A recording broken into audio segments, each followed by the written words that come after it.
I need a new steering wheel for the custom truck I'm building, and so do you. I don't want to use the old one. These are 16 inches. And that 16 inches was necessary back in the old days because you more than likely didn't have power steering and you needed that extra torque to turn. But if you're building a custom truck, you obviously are going to put on power steering. So your 14-inch wheels are really nice. It makes it easier to get in and out. You don't have to lower your column up each and every time you get in and out. I've got extra clearance. I'm looking really good, and I've got a ton of options. I can go with this polished.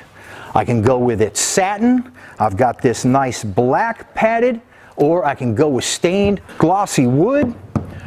We've got a ton of horn differences too. I can get polished, I can get satin, I can go with old script, new script, or no script at all.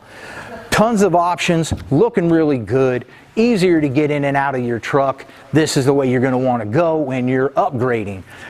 So you make sure that you check us out on Facebook, Instagram, and subscribe to the YouTube channel so you can check out all my videos.